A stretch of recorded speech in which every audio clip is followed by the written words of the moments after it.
Oh,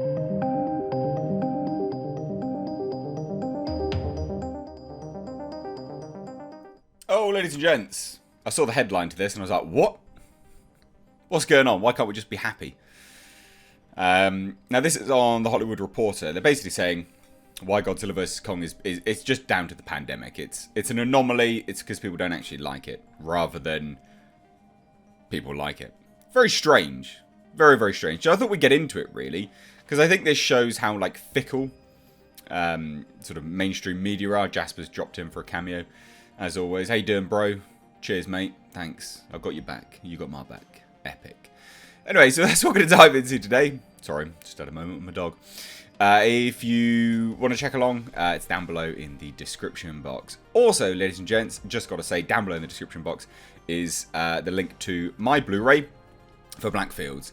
Check it out, please. It's down there. Support me, support original filmmaking, and also buy an hour-long documentary of how and why and what happened to get Blackfields to the screen. Blackfields was released. It's my film. I made it, wrote, directed it, etc.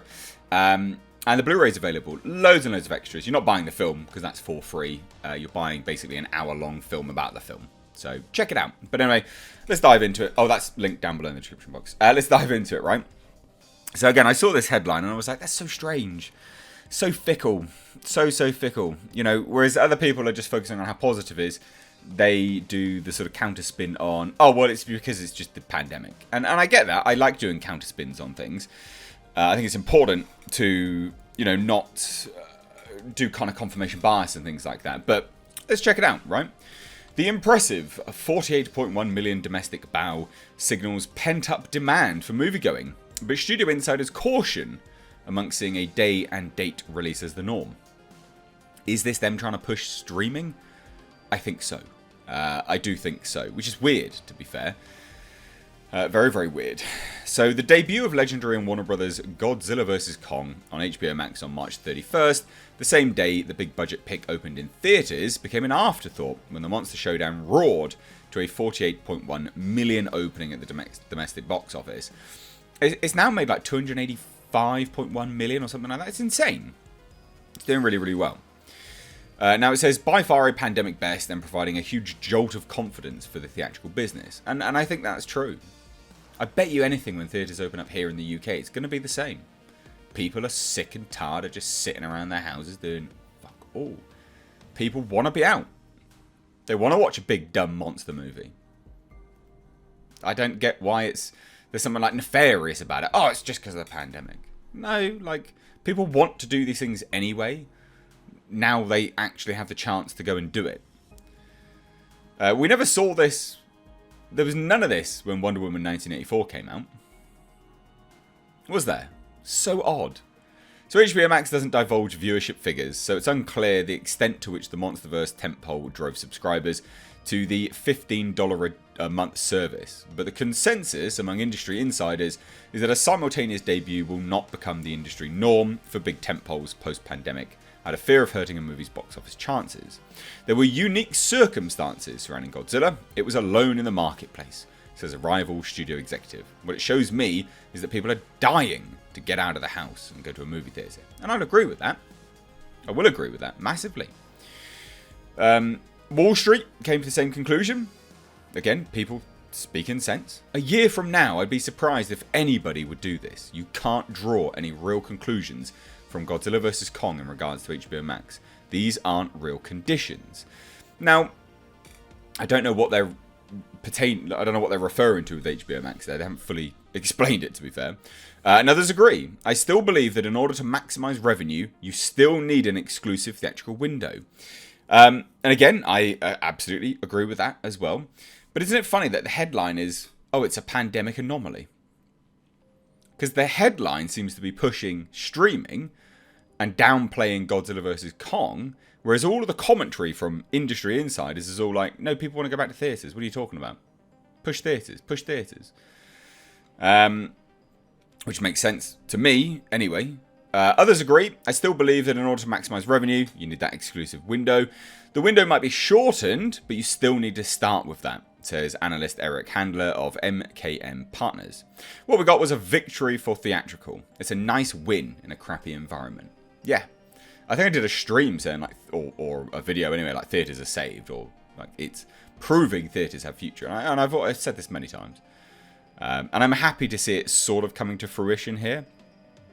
Now, for Legendary, which has seen the film gross more than 285 million globally thus far, the plan has been a success. I think a big movie like this working should tell everyone that if we are rational in how we release the movies, there is an appetite for a shared experience in a theatre. And that's from Legendary CEO Joshua Grode, who adds that the decision to go ahead and release the film in an impaired US market wasn't for the faint of heart. They didn't want to do it. But I think that they got shafted by Warner Media and HBO Max. And Legendary were like, alright, to hell with you, we're just going to release it anyway. Because they're like, damned if they do, damned if they don't. You know, like, I mean, it's proven to be beneficial for them, but yeah.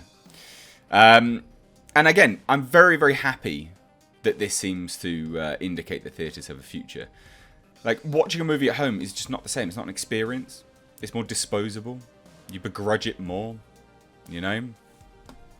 The film has also been a hit in China. So, like, done massive in China, to be fair. Without a doubt, the pandemic has had the effect of collapsing the hallowed theatrical window to as short as 17 days. 31 days for bigger blockbusters versus 74 or so in years past. But most studios aren't shying away from a day and date strategy out of fear of cannibalizing ticket sales at the box office and infuriating talent and filmmakers. Warner Media and Warner Brothers were lambasted after announcing in December that they would release their entire 2021 slate simultaneously in cinemas that were open and on HBO Max for a 1-month window. And I tell you what, I think that was them trying to be trailblazers, but then failing miserably. Like, massive fail on their part. Huge fail. Warner's then walked it back to say this is a pandemic-era policy only. But isn't it interesting how Disney is sort of coinciding with that now? And I wonder if they're going to change it, because Black Widow was announced to be released on Disney Plus shortly after and things like this. And I think to myself, well, okay, now that Godzilla vs. Kong has taken the hit, and it's not been a hit, like it's actually been successful, I wonder how many studios are going to change their mind on these things. Maybe. Anyway, so, you know, they said it's a pandemic-era policy only, and that it would adhere to an exclusive theatrical window for its films beginning in 2022, including 45 days for bigger titles. I still believe that in order to maximise revenue, you need an exclusive theatrical window. The window might be shortened, but you need to start with that, says Handler. So just another analyst. No one from HBO Max, no one from Warner Media. One source says Godzilla vs. Kong will soon break even financially, a huge feat in the pandemic era.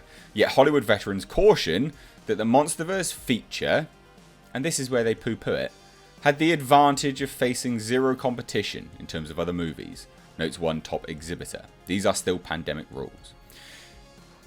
I mean, yeah, but also no one else had the balls to release a movie.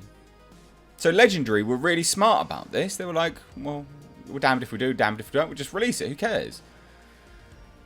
Because Warner Brothers strong-armed them. So, in terms of all of this, it seemingly is now, mainstream media is hopefully sort of pushing away from streaming.